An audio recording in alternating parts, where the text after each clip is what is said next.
Conservatives have been lighting up the internet with reports of a possible third Trump assassination attempt at Coachella, but are they leaving out something that is MAGA important? And are they even being honest with what they've shared with regards to the developing story? I'll break it down for you next. Marjorie Taylor Greene was one of the leaders of the online media frenzy with a post that read, "Yesterday, a man in possession of multiple firearms was arrested outside the Coachella rally. Pray for President Trump, his family, and the entire Trump team. This appears to be a thwarted third assassination attempt." Now, Greene has never been known for accuracy or fairness in her reporting, but she did share the press release from the Riverside County Sheriff's Department that read, "Deputies assigned to former President Donald Trump's rally in the Coachella Valley contacted the driver of a black SUV at a checkpoint at the intersection of Avenue 52 and Celebration Drive. The male driver, identified as Vem Miller, a 49-year-old resident of Las Vegas, was found to be illegally in possession of a shotgun, a loaded handgun, and a high-capacity magazine. Miller was taken into custody without incident." But here's where the story takes a bit of an odd twist. The county sheriff is Chad Bianco, and he also happens to appear on Fox News from time to time as a featured commentator, and he's reportedly eyeing a run at the governor's office as a Republican. So he's not exactly objective. He held a press conference and he did a little bit of biased grandstanding with his opinion instead of sticking to the facts of the case. Have a look.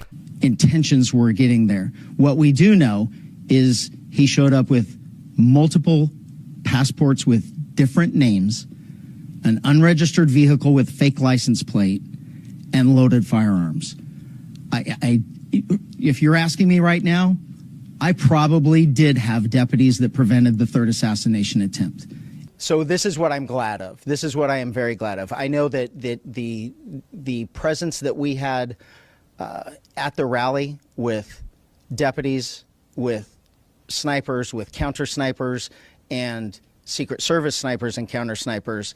I am glad that we're not talking about this after we shot him.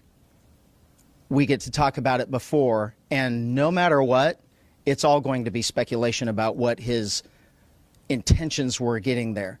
In just a minute, you will find out if the FBI agrees with the sheriff, and that bit of news comes from a very unlikely source. But first, let's look at the man who showed up at a rally with all that firepower. It turns out that he's a MAGA Trump enthusiast with the receipts to prove it.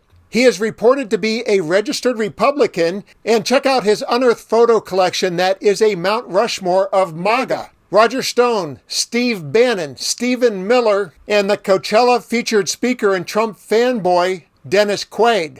So was Marjorie Taylor Greene and Sheriff Bianco correct when they jumped the gun on the so-called assassination attempt? The answer is no, and the unlikely news source is Fox News.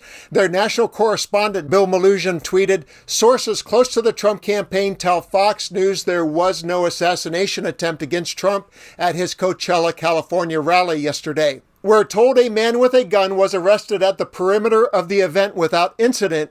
Given everything that's happened leading up to in the presidential campaign so far, it's just quite a dramatic statement to make, given what we've seen so far.